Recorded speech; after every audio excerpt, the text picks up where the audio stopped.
Right, so this first poem is, I wrote it, I have this place called the Show Tree in Heaton Park, and I like to look at the birds. So, and I wrote this at last month's stanza at the back. So this is it. So it's called Battle of the Birdseed. It's a Tuesday morning at my favourite spot at the Show Tree. It's a battle of the birdseed today. Robins to the left of me, jays to the right. Here I am, stuck on a hill with a muddy arse. Rocket robins on the ground, tip-tapping pigeons all watting sunflower hearts. Great tet swinging back and forth between the bird feeder and occasional chaffinch coming through the leaves. It's a battle of the birdseed. Seagulls wanting chicks with the puppy dog eyes. Jackdaws jumping for joy for pumpkin seeds, tweeting, chirping. These birds are all searching for one thing, mealworms.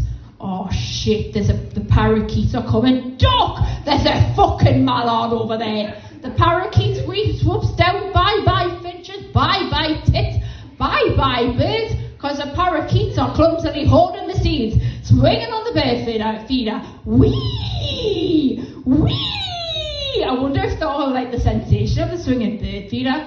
Now I realise it's midday, I'm hungry. Maybe I could pinch some birdseed, but it won't be very appetising.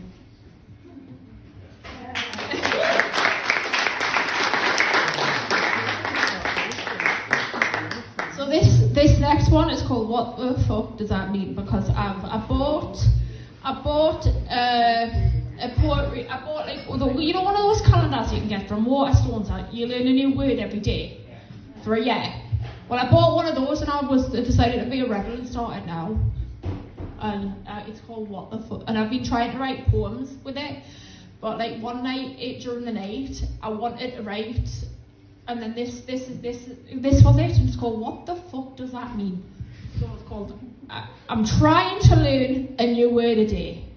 I love the English language, but sometimes I look at it and think, what the fuck does that mean? I have to Google the meaning, how to use it in a sentence, make it sound better.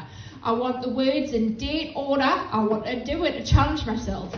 360 something new words and while wondering what the fuck does that mean.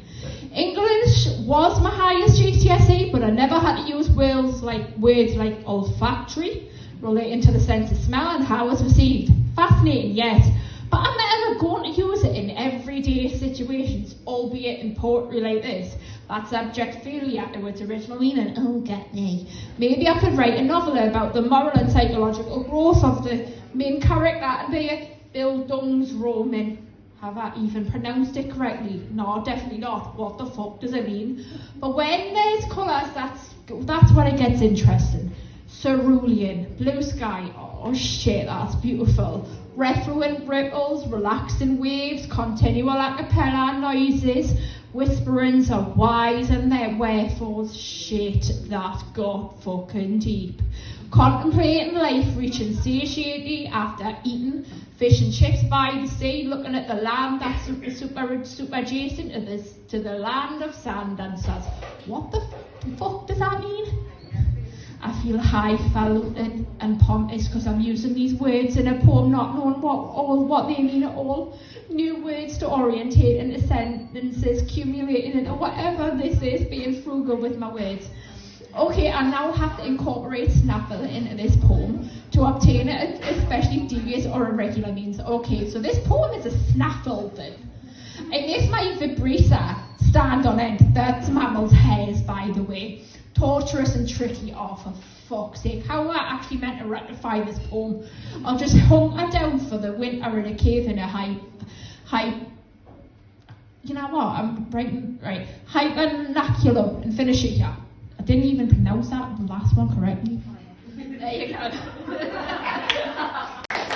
So this one is called Four Seasons. I've got this book where I write, where you can like write short stories, and I bought it from Waterstones, and this one was one of that writing session during the night on that Tuesday where I wrote what the fuck did that mean as well. So this one's called Four Seasons, and it's about the survey of ADHD that you can get. Yeah, it's basically the 4 seasons, but so it's got 4 seasons. So winter has trouble wrapping up the final details of a project once the challenging parts have been done, including laundry and the dishes. There's always been food left on them. Scrub all they want, they struggle to do it. Getting things in order is a no-go for summer. Up and down the stairs, constantly forgetting things. Autumn is shit at remembering appointments. Procrastination is spring's middle name. Everyone needs to fidget when they sit sitting for a long time, usually by going to the toilet. Winter is overly impulsive and compelled to go to places while being unprepared, then becoming unaware of danger and putting their hands on hobs and burns them badly. Oh, pardon me. Summer has to be colouring in something in order to concentrate on meetings that are very boring.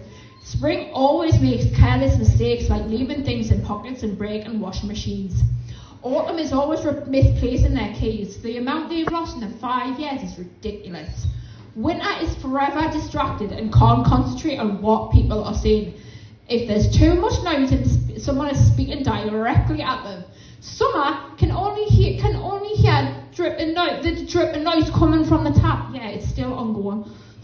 Autumn can unwind at the end of the day. Winter talks too much in social situations. Spring interrupts and finishes people's sentences. Summer is slow and patient.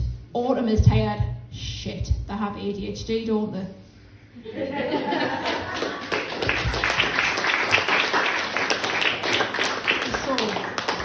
So this last one I literally wrote yesterday. It's called, I've been reading the new Hunger Games book.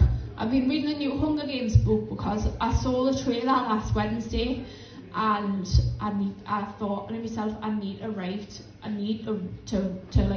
the rest of the book. Otherwise I'm not going to read it, so I read it in 7 hours. So this is called Reading the Hunger Games in 7 hours.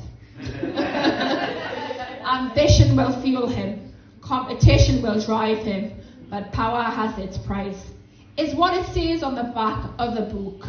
I wanted to read it before the film comes out in November. In case you're wondering what I'm talking about, it's the Hunger Games prequel, Ballads of Songbirds and Snakes, a pandemonium of obsession to the detriment of my friends for the past 6 months. I wanted to relish the experience following Lucy Greybeard's song, her dress floating like a zephyr, whereas Snow tries to resemble some rendition of a pretend relationship with nefarious intentions in order to win the Hunger Games. But as he gets older, the roses become more sere and more dry and more withered. Also, almost how I felt reading half the Hunger Games book in 7 hours. Because it only happens in a quadrennial fashion every 4 years. It felt eternal, never-ending. Me moving from room to room, trying to find the most comfortable position while fueling it with coffee and too much sugar.